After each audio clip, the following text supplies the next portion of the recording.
Alors, comme vous pouvez le constater, j'ai une petite particularité physique qui me différencie des autres speakers de ce soir. Je suis handicapé et je me déplace en fauteuil roulant. Je suis accompagné au quotidien par des auxiliaires de vie à mon domicile et à mon travail. Pour mes 30 ans, j'ai souhaité réaliser mon rêve, faire un safari photo en Afrique. Alors bien sûr, ça ne s'improvise pas, surtout quand on est dans ma situation. J'ai trouvé une agence de voyage qui proposait justement des formules de safari adaptées au Kenya.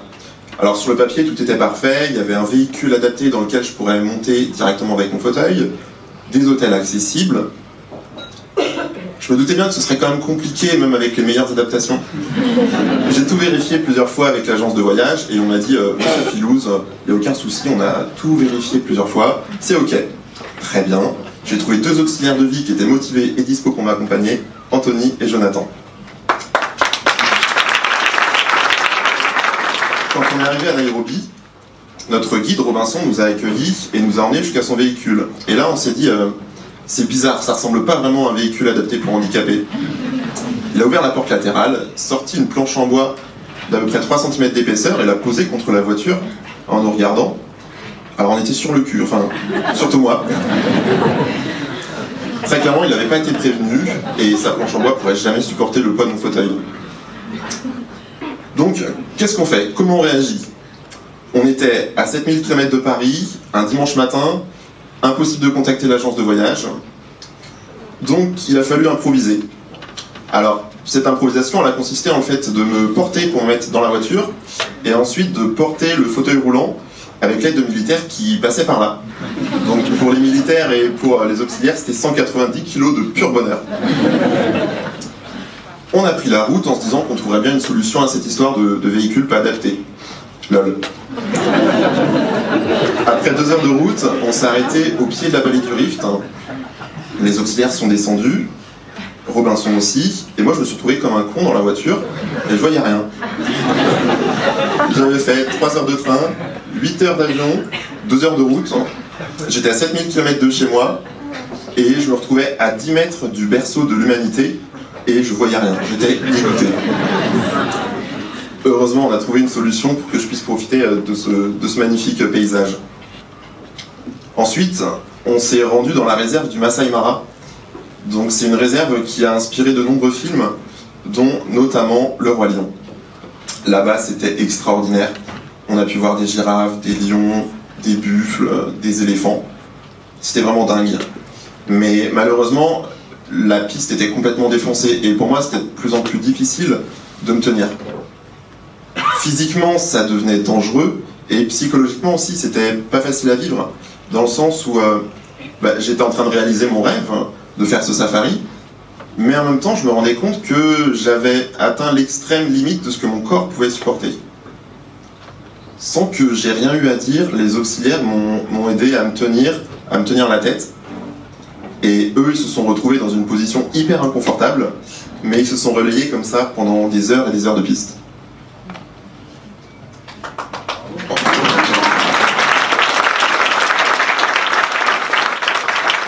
Ensuite, on a été hébergés dans un hôtel qui était entièrement ouvert sur la savane.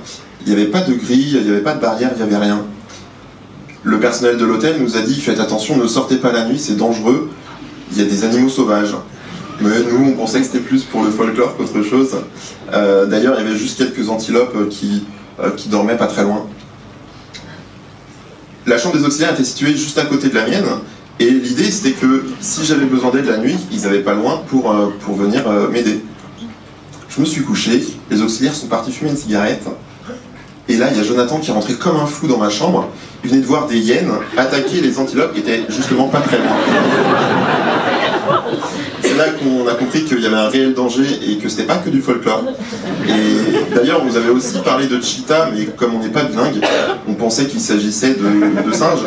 Mais non, pas du tout, ça veut dire guépard, cheetah. On apprend tous les jours. Très clairement, ce voyage a été le plus compliqué que j'ai jamais fait. C'était difficile pour moi, mais aussi pour les auxiliaires, dans le sens où il fallait qu'ils me portent à peu près une quinzaine de fois par jour.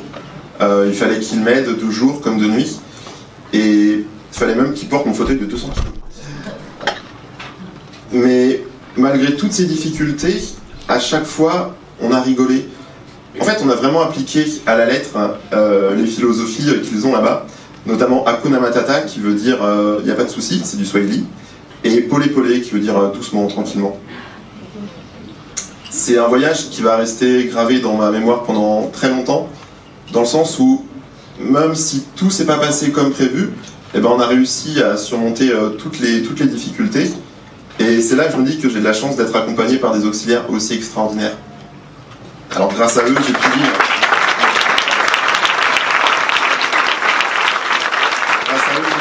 Cette aventure de malade, mais grâce à eux, j'ai aussi pu faire de la plongée dans la mer des Caraïbes, j'ai pu faire de la rando dans la forêt tropicale ou du kayak dans la mangrove. Et c'est à ces auxiliaires que je dédicace ce toast de ce soir, à Anthony, Jonathan, Baptiste, puis aussi tous les autres. Merci.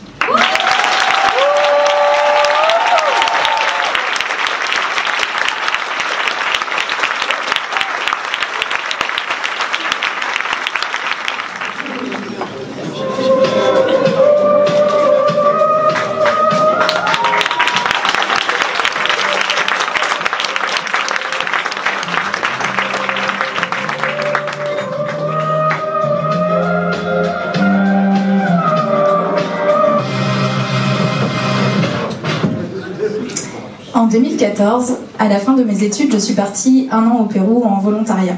Alors évidemment, c'était une expérience incroyable. Mais les débuts n'ont pas été si faciles.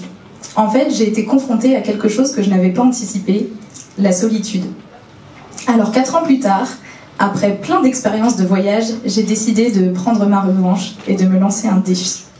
Partir en vacances toute seule. En fait, moi, ce que j'aime, c'est la photo. Et partir en vacances avec quelqu'un qui aime la photo, ça peut vite devenir pénible. Alors je me suis dit, t'as 10 jours pour partir toute seule, peinarde, sans faire chier personne avec tes photos, franchement, fonce. Il a donc fallu choisir la destination. Moi je suis plutôt du genre à faire une insolation dès qu'il fait plus de 25 degrés. Autant dire que je suis pas partie au Maroc. Je me suis dit, les pays nordiques c'est bien. La Suède par exemple. Et ben pas de bol, il a fait 36 degrés à Stockholm, c'était la canicule. Et la Laponie brûlait tellement il faisait chaud. Mais bon, c'est un détail. Comme j'ai l'habitude de le faire quand je voyage, même à plusieurs, je me suis dit que j'allais dénicher une petite auberge de jeunesse sympa. La trouver n'a pas été bien compliqué. Mais par contre, quand j'ai passé la porte de l'auberge, le coup de vieux dans la gueule, les gens ils avaient 18 ans en fait. Alors je vous laisse imaginer le dortoir 12 personnes avec les lits superposés, le mec bourré qui ronfle et qui pète à côté, ses pieds au niveau de mon visage. C'était l'enfer. Autant dire que je vais pas passer la meilleure nuit de ma vie. Mais bon, c'est pas grave, j'ai toute une ville à explorer. Et Stockholm, c'est vraiment chouette. En fait, c'est un ensemble d'îlots qui sont reliés par des ponts. Et l'ambiance est super sympa, c'est idéal pour se balader. J'ai adoré les petites boutiques de déco, les petits cafés, et surtout, j'ai découvert le fika. Le fika, c'est un peu comme si la pause goûter devenait une institution. Le temps s'arrête à l'heure du goûter. Tout le monde déguste une petite pâtisserie ou prend un café. Le kiff. En parlant de bouffe, la Suède, ça a été l'occasion pour moi de tester le restaurant en tête-à-tête avec moi-même. Ça va, on s'est plutôt bien entendu. Et surtout, l'avantage quand on mange tout seul, c'est qu'il n'y a personne pour piquer dans ton assiette. Tu sais, le truc « on fait moite-moite, je peux goûter », c'est mort. Mais j'avais surtout envie de découvrir la Suède telle qu'on l'imagine, avec ses lacs et ses forêts. Alors j'ai décidé de louer une voiture, ou du moins j'ai essayé. En fait, j'ai jamais reçu le mail de confirmation. Et alors là, panique à bord, angoisse totale, je me suis fait arnaquer, on m'a volé tout mon argent. C'est fou comme quand on est tout seul, la moindre petite merde peut prendre des proportions incroyables. Au final, cette histoire s'est bien terminée, et c'est presque ce que j'ai préféré de mon voyage. Le road trip, aller où j'ai envie, quand j'ai envie, m'arrêter pour prendre des photos au moindre virage, j'avais le smile tout le temps, on aurait dit une gamine. Le seul souci, c'est que j'étais toute seule. Et moi, ma phobie, c'est pas les araignées ou les serpents, mais c'est d'être perdue. Genre perdue toute seule dans une forêt. Et autant dire que c'est pas les panneaux suédois qui m'ont beaucoup aidée. Mais je me suis dit, après tout, Juliette, ton défi, c'est pas de partir en randonnée pendant 3 jours, c'est de voyager toute seule. Alors j'ai décidé de faire les choses à ma façon.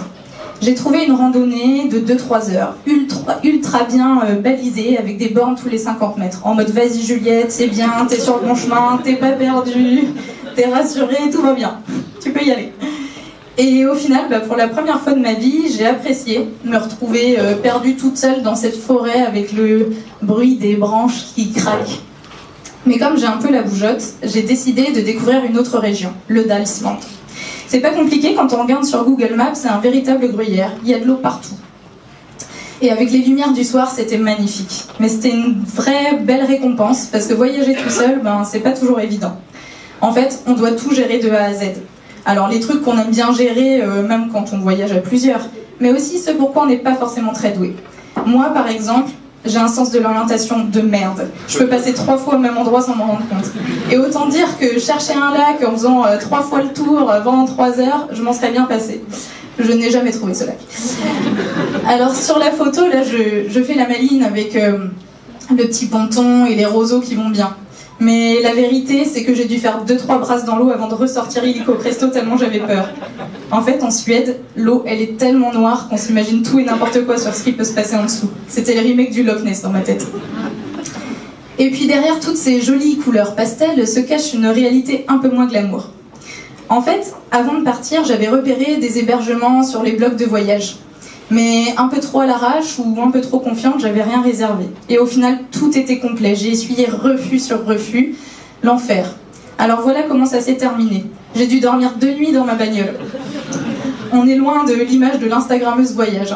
Heureusement, pour une fois, j'étais contente de ne pas être trop grande. Le seul souci, c'est que les gens ne pensent pas que vous puissiez dormir dans votre voiture. Alors je me suis retrouvée avec un mec qui est venu uriner au pied de ma bagnole alors que j'étais allongée sur la banquette arrière. On m'avait dit, Juliette, tu verras, quand tu voyages toute seule, t'es pas vraiment toute seule. Mais alors autant de proximité d'un coup, franchement, j'étais pas prête. Alors c'est vrai que j'ai un peu enchaîné les péripéties au cours de ces 10 jours en Suède. Mais au final, je trouve que c'est ça qui fait qu'on a des histoires à raconter. Et puis en général, on finit toujours par en rire. Et surtout, quand on voyage tout seul, ces petites galères, elles prennent une saveur un peu particulière. Ça nous pousse à sortir de notre zone de confort, ça nous force à prendre des décisions et à faire des choix. Et au final, pour moi, ce voyage en solo, ça a été comme un énorme shot de confiance en moi. Merci.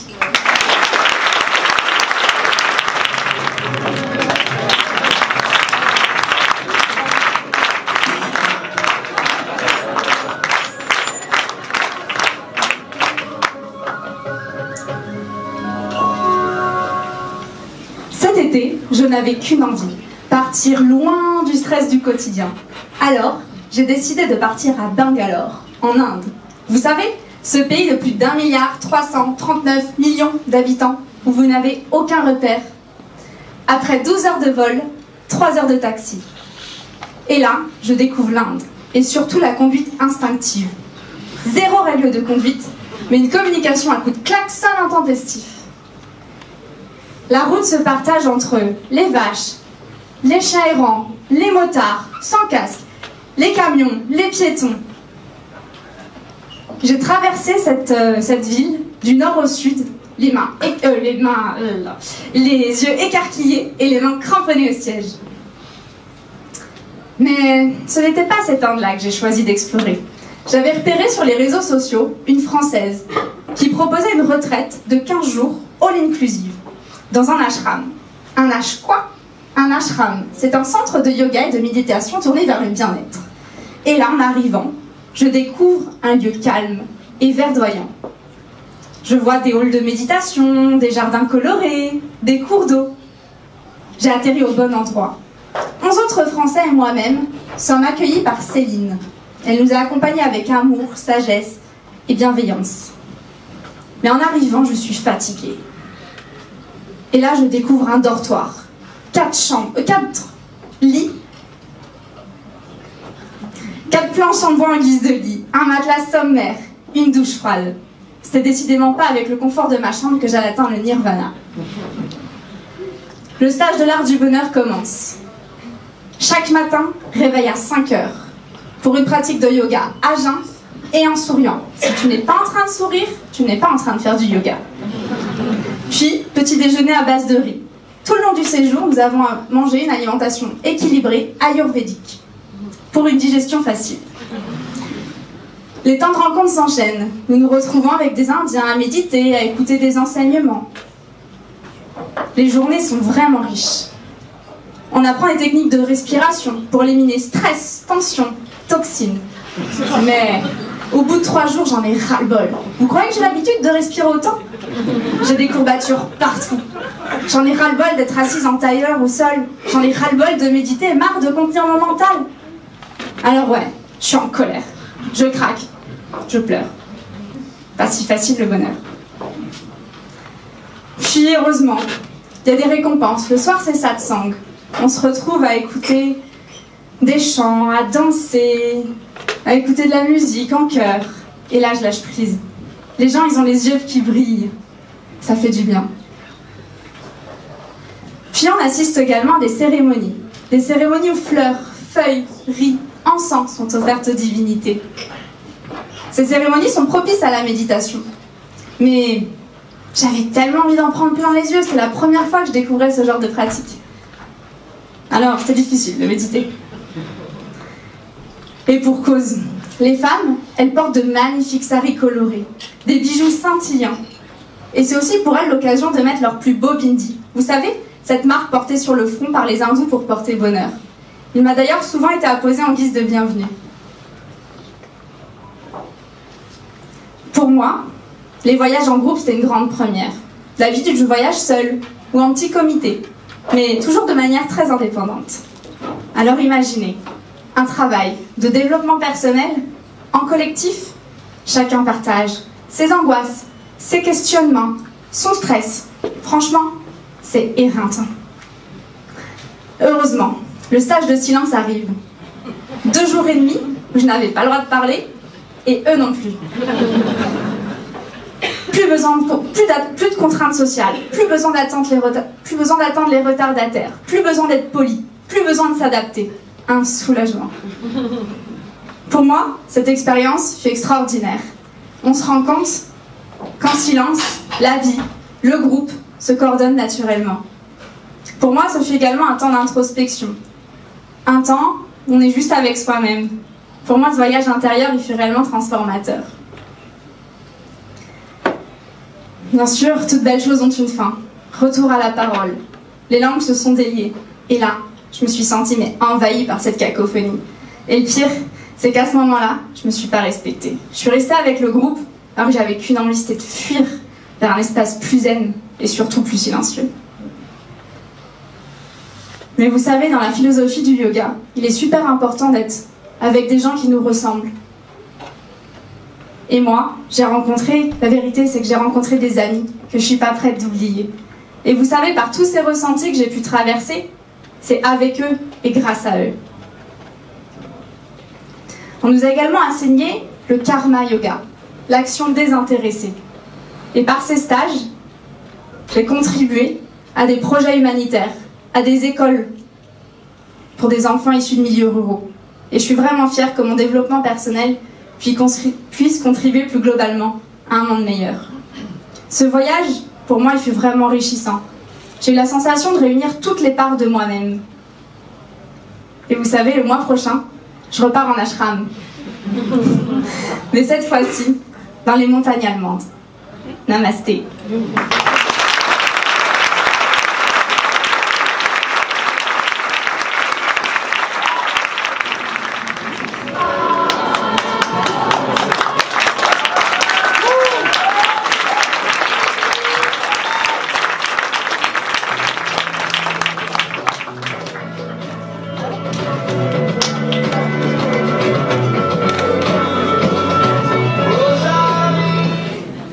Alors bonsoir à tous, je m'appelle Divi, j'ai 26 ans, je suis coach sportif et c'est en Bretagne que j'ai fait mes premiers pas, que je mange mes premières crêpes ou que je parle mes premiers mots en breton.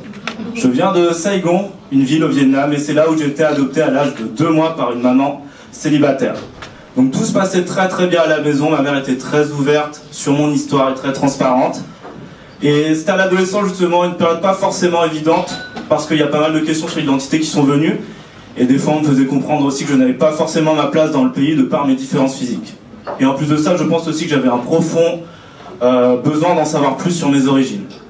Donc c'est là qu'on arrive en septembre 2019, j'ai du temps, et l'idée d'aller à la recherche de ma mère biologique se bouscule, tout le monde m'encourage, et les préparatifs sont assez intenses, je ressors les papiers d'adoption, les photos, et je poste également quelques messages sur différents groupes Facebook, et à ma grande surprise, j'ai des réactions et des contacts qui se font directement sur place, l'avantage des réseaux sociaux.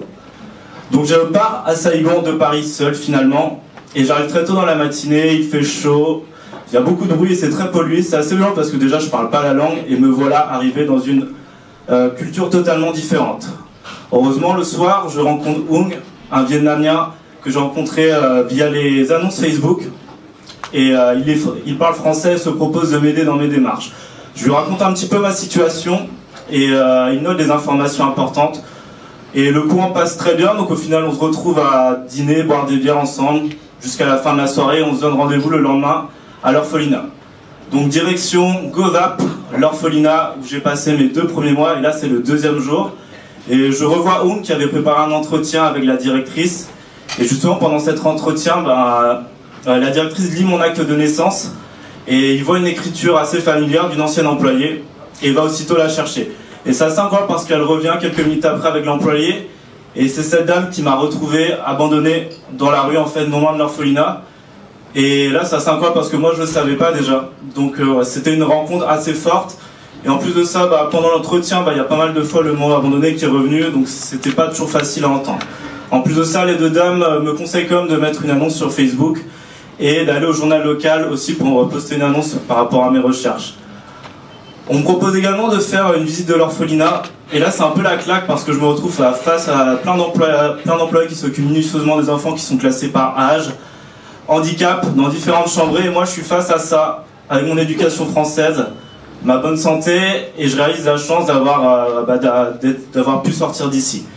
Et je trouve ça terrible parce que je suis face à des enfants qui pour la plupart ont été abandonnés, qui ne réalisent pas encore parce qu'ils sont trop jeunes, qui sûrement ne sortiront pas d'ici, et qui vont devoir vivre aussi avec le fait de ne pas connaître leurs parents. Donc sur le moment, moi, ça m'a fait beaucoup de mal, ça m'a beaucoup posé question également. Donc la visite se termine et on file directement avec Hung poser l'annonce dans le journal local de la ville. Ça se fait assez rapidement et Hung doit s'en aller et il me dit qu'il va s'occuper de mettre l'annonce sur Facebook. Et moi je le remercie finalement pour tout ce qu'il fait parce qu'on se connaissait à peine et on promet de se revoir quand même. Donc là on est en début d'après-midi. Et il pleut, je retourne à mon hôtel et je suis tellement chamboulé que je cherche en fait ma mère dans le regard de chaque femme dans la rue parce qu'en fait j'étais tellement si près du but tout simplement. Et là je me pose dans un café et pour essayer de souffler un peu, je m'écroule tout simplement parce que voilà, j'avais vécu une matinée assez riche en émotions. Heureusement, le 3e jour, mon voyage prend une nouvelle tournure, je vais à la rencontre d'une famille couchsurfing composée de tout et Carrot le fils, et il me propose d'aller sur la côte vietnamienne avec 2 amis à eux, entre baignade et barbecue, je peux enfin souffler. Et le soir on se retrouve à faire un jeu de cartes sur le lit et moi je suis tout simplement heureux de passer des moments simples avec des locaux que je connaissais à peine. Le courant passe bien avec tout, la maman qui me propose de rester un peu plus longtemps dans son appartement au Vietnam, à Saïgon. Et souvent le soir on prenait le thé, on discutait pas mal, elle me parlait de sa vision des choses du pays. Et elle arrivait aussi à trouver les mots par rapport à mes recherches parce que j'avais toujours pas de réponse. Cette semaine m'a permis aussi de donner un cours de finesse dans une association d'enfants non scolarisés grâce à 2 services civiques français que j'avais rencontrés dans la ville. Et ça a été une expérience assez riche et très intéressante parce que déjà j'ai pu apporter ma pierre à l'édifice et ça m'a permis aussi de m'en rendre compte des inégalités sociales et du droit à l'éducation pour les enfants. Donc là, ça fait 2 semaines que je suis à Saïgon, la ville, c'est fatigant.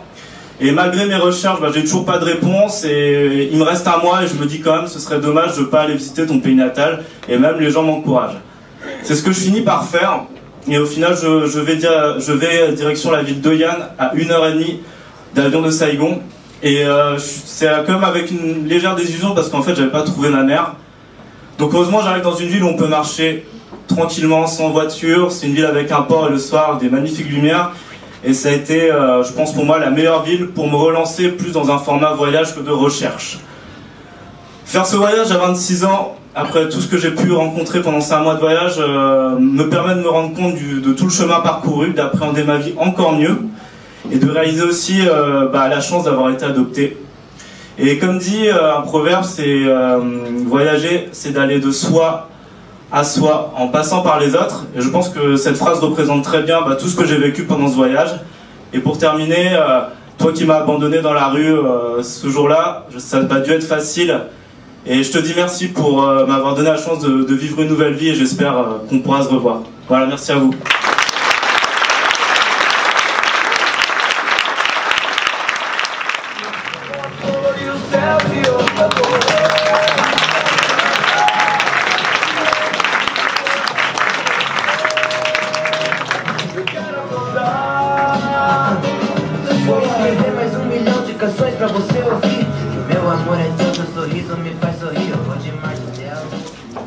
Il y a 6 ans, j'ai réalisé un de mes plus grands rêves, partir étudier un semestre à l'étranger. Avec Lisa, une amie de promo, on avait donc décidé d'aller explorer le pays que la France avait explosé lors de la Coupe du Monde 98, le Brésil. On partait ainsi nous plonger dans des études de biologie marine près de Sao Paulo. Première étape, apprendre le portugais du Brésil. 2 jours après mon arrivée, les cours commençaient. Tous en portugais. C'était à peine si je savais aligner 2 mots. Je finissais les premières journées avec de sacrés maux de tête. Et à mon grand dame, ceci n'était pas dû à ma grande consommation de caipirinha sur la plage. Pour apprendre la langue à toute vitesse, j'avais donc misé sur une méthode infaillible, ma méthode assimile à moi, Tintin. Vous ajoutez à ça un peu de télévision brésilienne, des cours en portugais 2 fois par jour, et des soirées avec les Brésiliens de la fac, et je commençais à gérer. Ah, et dernière petite astuce, la musique. Et comme j'adore chanter, j'apprenais plein de nouveaux mots comme ça. Ma chanson préférée s'appelait Vagalumes. Je connaissais les paroles par cœur. Vou caçar mais de 1 million de vagalumes por aí. Phrase très utile au quotidien, ça veut dire je vais chasser 1 million de lucioles. À l'une de mes toutes premières soirées avec les Brésiliens de la fac, j'avais passé pas mal de temps avec un des bisous. Il me racontait sa vie et je comprenais pas grand-chose. Il m'avait appris à dire papillon en portugais. Borboletas. J'étais tellement fière d'avoir retenu ce mot qu'à chaque fois que je le croisais dans la fac, je lui disais Hey, borboletas. Du coup, c'était cool. Je savais dire luciole et papillon. Mais ce n'était pas tout de nourrir mon esprit de langue portugaise, il me fallait nourrir mon corps. À ce propos, je me faisais pas mal charrier parce que Linda, en portugais, ça veut dire jolie. Et mon nom de famille, en portugais, ça veut dire jambon. Joli jambon, quoi. Ce qui est un peu le con pour une végétarienne, d'ailleurs. Comme tout bon français, je m'employais dans les supermarchés à chercher du roquefort ou bien du comté. Je sillonnais les allées dans l'espoir d'y trouver quelque part, maître corbeau sur son rayon perché, tenant en son bec un fromage. Mais, sacrilège, dans cette contrée éloignée, le fromage ne faisait pas partie des spécialités. J'avais donc fini par me laisser tenter par les brigadeiros. Il ne me manquait plus qu'une chose avant de pouvoir sortir du cocon et déployer mes ailes, de l'argent. Car en toute bonne casseuse qui se respecte, je m'étais fait voler mon portefeuille juste avant de prendre l'avion pour le Brésil. Du coup, pas de carte bleue pour retirer de l'argent. Pour assurer ma survie financière, je comptais donc sur mon père qui m'envoyait de l'argent via Western Union. Et comme un problème d'argent ne vient jamais seul, si je voulais recevoir ma bourse d'études à l'étranger, il fallait que j'ouvre un compte en banque brésilien. Tellement compliqué, à chaque fois, soit il me manquait un papier, soit on me demandait un nouveau papier qu'on m'avait jamais demandé avant. 3 mois pour ouvrir un compte en banque, mais j'avais réussi. Voilà, tout était bon, je pouvais enfin m'envoler conquérir le Brésil. Borboletas. Premier stop, Rio de Janeiro et ses plages mythiques. De bain de soleil en bain de minuit, Rio me submergeait d'un bien-être inouï. Mais le point d'orgue de mon voyage restera Florianópolis, ou Floripa pour les intimes. Une île brésilienne si belle que je serais incapable d'y retourner car j'ai envie d'en garder un souvenir intact. C'est là qu'en soirée, j'avais rencontré, sous les projecteurs, mon papillon de lumière. Nick, un bel anglais, blond aux yeux bleus, un peu musclé mais pas trop, avec son petit accent british. Si on m'avait ouvert le ventre à ce moment-là, on y aurait trouvé des papillons. Malheureusement, après s'être vu quelques fois, Nick avait dû repartir vivre à Londres, mais moi j'avais comme un sentiment d'inachevé. Il fallait que je sache ce que ça pouvait donner sur le long terme. étape, donc, me trouver un stage à Londres. J'harcelais les entreprises londoniennes, j'appelais, j'envoyais des mails, et comme je n'avais ni portable ni internet chez moi, je skypais depuis les cybercafés. Dans le brouhaha ambiant, je me concentrais à fond afin de capter des bribes de phrases en anglais. Mais grâce à mes bonnes antennes, j'avais fini par décrocher un stage. Stage en poche, il me restait quelques jours avant de repartir en Europe, et avec Lisa, on avait décidé d'aller découvrir les chutes d'Iguassou, qui font la frontière entre le Brésil et l'Argentine. Une merveille. J-2, avant de repartir en Europe, j'achète mon billet de bus pour remonter à Sao Paulo. C'est alors que je me rends compte qu'il ne me reste que 10 réals en poche, l'équivalent de 2,50 €. En attendant mon bus, je réfléchissais. J'avais faim, alors je suis partie m'acheter un paquet de gâteaux. 2,50 €, bim. Puis je suis allée me poser au cybercafé. 2 réals, bim. Mon seul espoir, envoyer un mail à mon père et lui demander de m'envoyer de l'argent. Puis je suis allée prendre mon bus. Et là, mon pied a commencé à gonfler. En fait, je m'étais fait mordre par une araignée à Iguassou. Du coup, ça a gonflé, il y avait du pus qui sortait de partout, c'était dégueulasse. Et comme en plus, j'avais un bracelet brésilien à la cheville, ça faisait un peu boulot d'étranglement. Ah, et par-dessus tout, j'ai tendance à être un peu malade en plus, donc je vomissais de temps en temps. 16 heures de trajet comme ça. Arrivé à Sao Paulo, mon père m'avait envoyé de l'argent. Merci papa. Un jour après, je prenais l'avion pour Paris. 2 jours après, je prenais l'Eurostar et j'étais à Londres. Tout ça pour vous dire un truc débile. Quand on veut, on peut. J'étais tellement obstinée que j'avais fini par surmonter tous les obstacles. Avec l'aide de mes parents quand même. Et je peux vous dire que ça donne vachement confiance en soi. Une rencontre inattendue à Floripa allait suffire à m'emporter jusqu'à Londres. Après tout, c'est bien ce qu'on appelle l'effet papillon.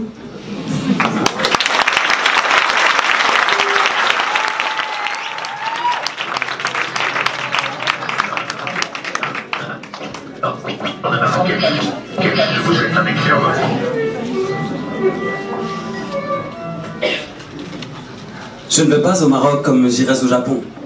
Certes, ça dépayse aussi, mais c'est mon pays que je pars découvrir. J'ai grandi proche du monde, mais loin de mes origines. Et c'est en 3 temps que j'ai appris à discerner le lien qui m'unit avec le Maroc. 3 voyages, espacés dans le temps et dans le style, pour comprendre d'où vient mon nom et quelle est la place de Malik entre Kevin et Raji. J'ai rencontré le Maroc à l'âge de 10 ans. Mon père n'y était pas retourné depuis 20. Mon grand-père en avait émigré depuis presque 40. En 2000, nous partions en famille pour quelques semaines de vacances, une courte migration pour récupérer le temps et la distance.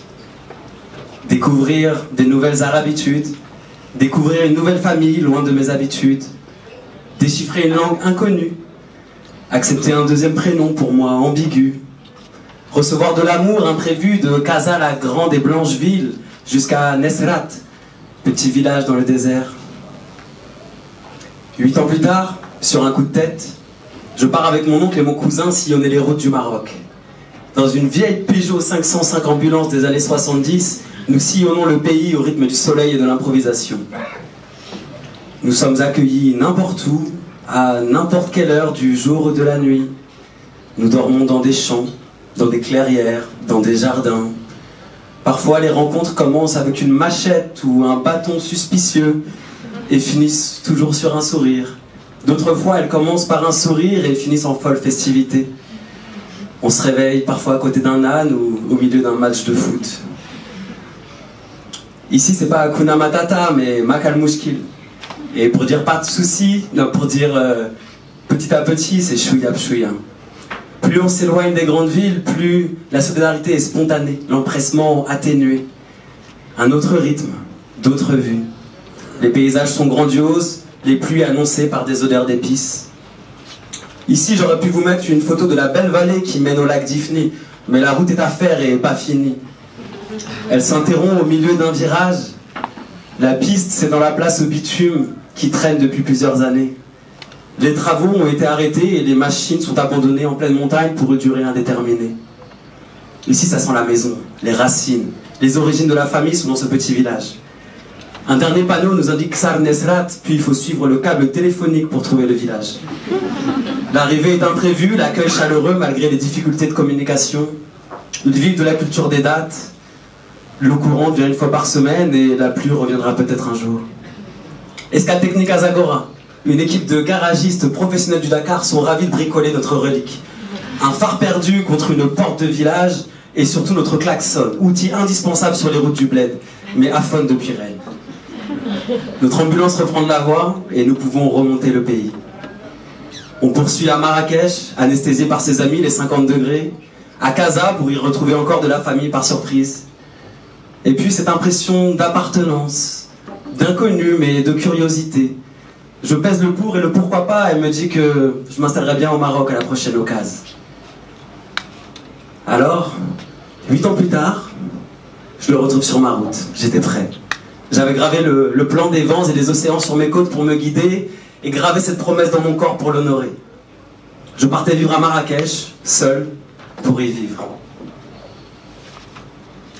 Comme mon aïeul, j'allais frapper à la porte du palais du roi pour travailler dans son palais Marrakchi. De Malik, je devenais Abd el-Malik, littéralement serviteur du roi. J'apprenais l'élégance, le protocole, l'étiquette.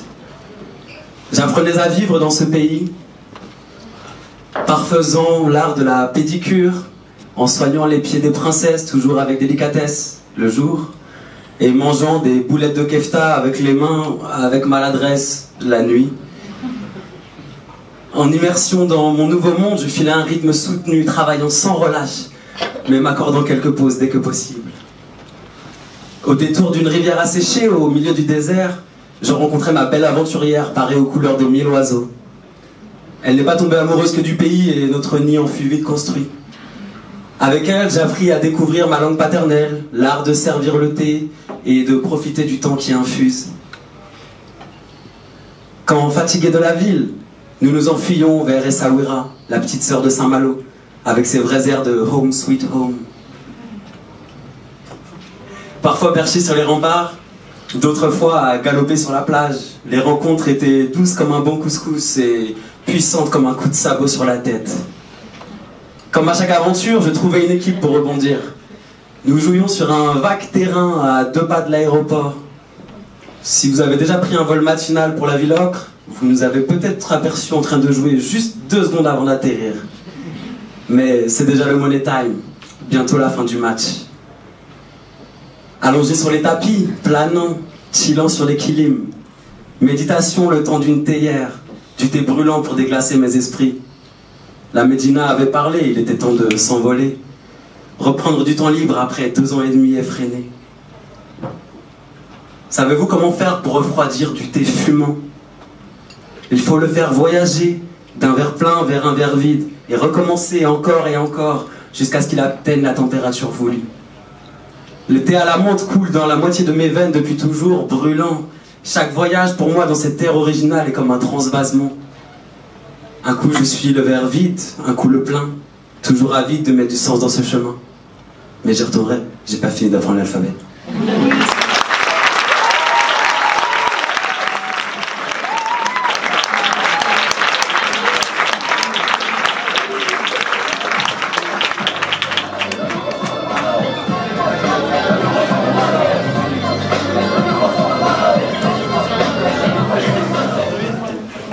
Voilà, je vous présente mon GPS qui m'a guidé jusqu'à Saint-Jacques-de-Compostelle. Et oui, j'ai fait le choix de partir sans carte et sans GPS traditionnel et de me laisser guider par des milliers de coquilles Saint-Jacques. Du coup, moi-même, 2 semaines avant mon départ, j'ai été ramasser ma coquille. Et c'est donc cette coquille qui me guidera tout au long de ma route. J'ai fait le choix de partir en vélo. Qui dit vélo dit entraînement et bien sûr le fait de tester son matériel. Du coup, 6 mois avant, j'ai été avec mon frère faire la Loire à vélo en fait. Ça m'a permis de faire un check-up vraiment complet du matos. Le vélo, les sacoches, la nourriture, la tente, le bonhomme et surtout le mental du bonhomme. Ça, c'est l'état de mes affaires 30 minutes avant mon départ. Donc tout y est, mais rien n'est rangé. C'est un joyeux bordel, mais je suis vraiment heureux de partir en ce vendredi après-midi du mois d'avril.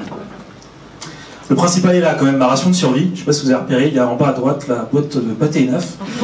Et bien sûr mon indispensable GPS. Allez, c'est le départ, top départ. Je fais 1 kilomètre, et là, c'est la catastrophe. Mon porte-bagages avant vient de céder.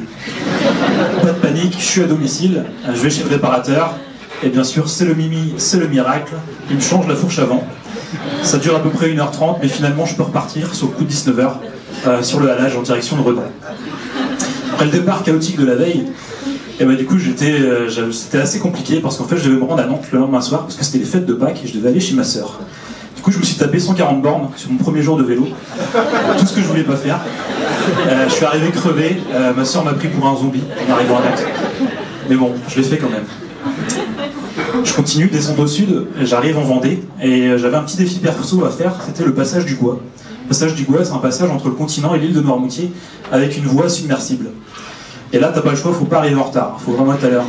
Bien sûr, je me pointe et j'arrive juste 15 minutes avant que la marée monte, mais j'ai réussi à passer quand même. J'ai fait beaucoup de rencontres durant mon voyage, mais là, c'est les premiers pèlerins à vélo que j'ai rencontrés. C'est un couple d'Allemands. Et je peux vous dire que ça envoie du lourd. Moi j'étais à l'arrière du peloton, on a roulé tout un après-midi ensemble.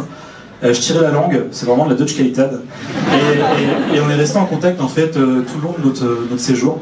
Je suis arrivé un petit peu avant eux, mais je continue la descente. Donc j'ai pris la Vélodyssée notamment, une piste cyclable qui longe l'Atlantique. Et en fait je suis arrivé en même temps sur la voie de Saint-Jacques que j'ai entrecoupée, la voie du littoral. Et là, jusqu'à présent, je me demande mais vraiment où sont les pèlerins. J'en ai vu vraiment très peu, ça se compte sur les doigts d'une main. Je me dis, ils sont où en fait? Mais en fait, ils sont tous là. Ils sont tous à Saint-Jean-Pied-de-Port. Donc, je suis arrivé après 12 jours, c'est la dernière étape avant l'Espagne. Et je suis arrivé là, et là, je me dis, mais en fait, il y a des pèlerins partout, quoi. J'arrive au bureau pèlerin, notamment, et là, ça parle dans toutes les nationalités. Et je me dis, ça y est, j'y suis, je deviens vraiment un pèlerin en puissance. Et au bureau pèlerin, du coup, on tamponne mon passeport. Et là, on me dit mon premier Buen Camino. Et bien sûr, à un moment, il faut passer les Pyrénées, hein. On est aux portes, il faut y aller. Et ben je m'élance, je fais à peu près 1000 mètres de dénivelé à pousser mon vélo en short, dans la neige, dans le brouillard, avec 0 cycliste autour de moi, juste des pèlerins, mais bon, je suis ultra motivé. J'ai faim, j'ai froid, je suis fatigué, mais je suis ultra motivé et je vais au bout. Et j'arrive à 20h en fait sur ma première auberge espagnole, où là en fait j'arrive et là on me dit non, c'est plein, c'est complet, il n'y a pas de place. Donc, du coup j'arrive quand même à avoir un petit bout d'herbe pour planter ma tente. Il faut savoir qu'il faisait 0 degré, mais j'étais ultra confiant sur le matos. Je l'avais testé. Et j'ai eu un super accueil en fait. Ils m'ont vraiment offert à manger, enfin un super accueil pèlerin. Sur le chemin, il y a des choses qui m'ont marqué, notamment ces croix en fait. Ces croix qui sont le fait que des personnes ont fait le chemin et sont décédées sur celui-ci. Et c'est vrai que quand on passe devant ça, ça permet énormément de relativiser et de se dire qu'on a énormément de chance à l'aube de ces 30 ans de pouvoir faire ça et d'être en bonne santé. Mais il y a d'autres choses qui m'ont marqué. Alors là, c'est un tout autre registre. Au début de l'Espagne, on voit beaucoup de vignes. Et là, notamment, cette fontaine à vin. On peut choisir entre vin et eau. Bon, mon choix était vite fait, j'ai choisi le vin. Je peux vous dire qu'il était un petit peu râpeux, mais si jamais vous avez un bœuf bourguignon à faire, il sera très bien. Voilà, les refuges, que dire, j'ai souvent aimé le confort rudimentaire des refuges.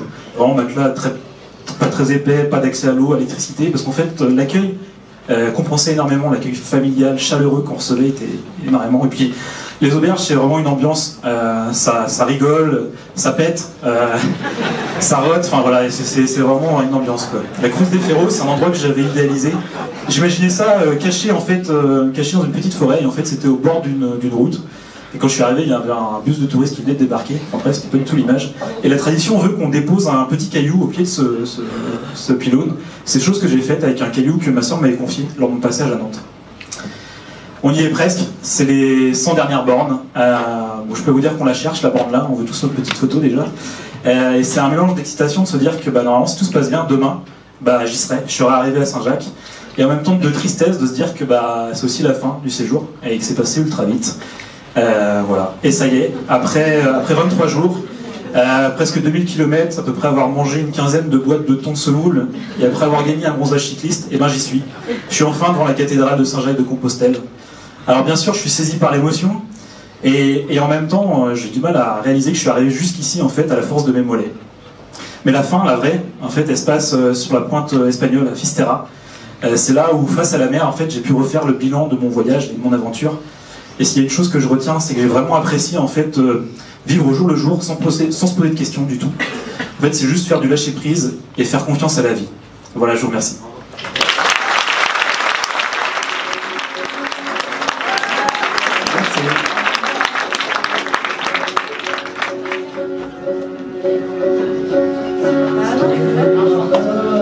Merci.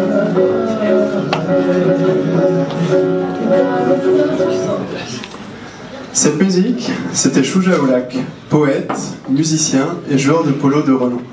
L'extrait que vous écoutiez, je l'ai enregistré à Chitral, une province du Pakistan, coincée entre l'Afghanistan, la Chine et le Tadjikistan.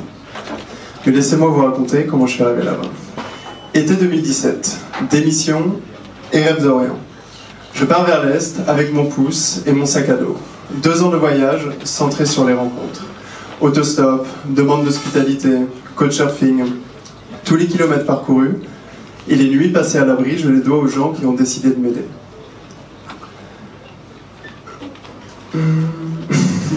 Donc, traverser le Pakistan. Au début, je doute sur la supposée situation du pays, les risques terroristes, les risques en général. Mais après quelques retours de voyageurs, tous élogieux, et qui vantent un peuple aux qualités humaines extraordinaires, je ne doute plus. Je fonce, j'y vais. Comme par hasard, j'arrive par la frontière iranienne. La province s'appelle le Baloutchistan, le pays des Baloutches. Interdite aux internationaux, une escorte militaire m'accompagnera jusqu'à Lahore, dans l'est du pays. 1500 km, 5 jours et 60 checkpoints plus tard, j'arriverai complètement éreinté. Mais ça y est, j'y suis. Le sous-continent indien se dévoile.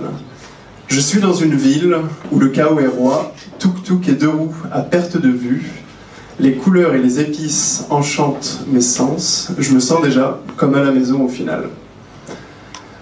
Voyager tout seul, c'est top. Mais voyager à plusieurs, ça a quand même quelque chose de différent.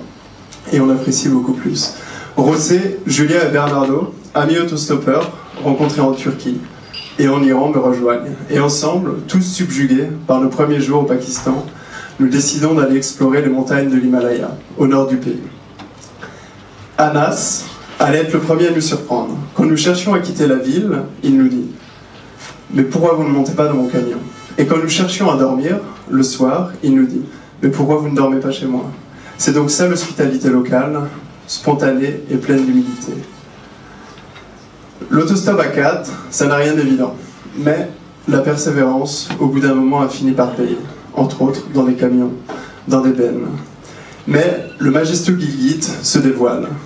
Nanga Parbat, Rakaposhi, K2 et ses 8611 mètres d'altitude. Les montagnes sont impressionnantes. Et nous, ici, on décide d'aller toquer aux portes des hôtels et de demander si on ne pouvait pas être volontaire contre le gîte et le couvert. Trouver un hébergement, ça n'a pas été un problème. Ça a été fait très spontané. Mais au moment où les Pakistanais devaient nous donner des missions, plus personne n'osait nous donner du travail. Du coup, on a profité de ces quelques jours pour visiter, pour découvrir les villages perdus dans les vallées, les sentiers pédestres. Après quelques jours, on décide de partir vers Chitral, la fameuse province.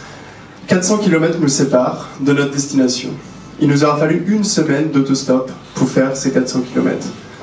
La faute aux routes sinueuses, oui, mais également à l'extrême gentillesse des habitants. On apprécie la lenteur. Champ de jours passe. Cette piste, perchée à 3800 mètres d'altitude, c'est carrément l'exploit de ma carrière d'autostoppeur. La piste est fermée 9 mois sur 12, dû aux conditions météo. En prime, j'aurais passé la journée sur le toit d'un camion pour la visiter. En basse altitude, ça me paraissait une bonne idée. À Chitral, j'ai découvert le peuple Kalash. Les Kalash, ce sont les descendants des conquérants d'Alexandre le Grand, sédentarisés pendant les conquêtes de l'Est, il y a plus de 3000 ans. C'est le seul peuple non hindouiste, non bouddhiste et non musulman de tout le grand Himalaya.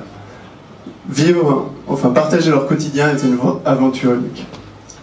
Souvent en autostop, les rencontres restent éphémères. Parfois, de vraies amitiés s'installent. C'est le cas avec ce groupe de Chitrali, avec lequel j'aurais vécu 1 mois au final. Partager leur quotidien, parties de chasse dans les montagnes, matchs de polo, fêtes. 2 jours plus tard, quelques jours après notre arrivée, c'était jour de mariage, et on était conviés. Ça m'a permis de découvrir une tradition complètement différente de ce qu'on vit en Occident. La première observation, c'est qu'il y a une maison qui célèbre le mariage pour les hommes, et une maison qui célèbre le mariage pour les femmes. Curieuse tradition en effet de fêter une union de façon séparée. Mais on était chanceux et notre arrivée coïncidait avec le festival de polo. Événement incontournable du village, du district, où toutes les équipes des villages aux alentours s'affrontent. Les matchs sont rythmés par les courses des chevaux et les acclamations du public. Une expérience éblouissante. Voyager, c'est aussi se fondre dans les cultures, absorber la tradition et essayer de les vivre de l'intérieur. Entouré de mes amis musulmans, la question de suivre le ramadan ou non, quand il commençait, ne s'est même pas posée et je me suis lancé. Et ce qui est bien avec le ramadan, c'est comme fêter Noël, mais pendant un mois, tous les soirs. L'autostop m'aura permis de vivre ce voyage de l'intérieur. Dans les voitures, une fois la relation et la confiance gagnées, la relation peut prendre une autre dimension. Repas partagés, conversations passionnantes ou très personnelles, propositions d'hospitalité. L'autostop, c'est vraiment cette petite chose qui vous permet de vivre un voyage à travers ses habitants. Et ça, c'est une vraie chance. Ces 3 mois au Pakistan étaient comme un rêve émerveillé. Les Pakistanais m'ont montré qu'on pouvait considérer un étranger, non pas comme un inconnu, mais le considérer comme un ami, lui tendre la main et lui apporter de l'aide. Moi qui voyageais pour chercher un peu d'inspiration, voilà une expérience qui m'aura complètement transformé. Merci.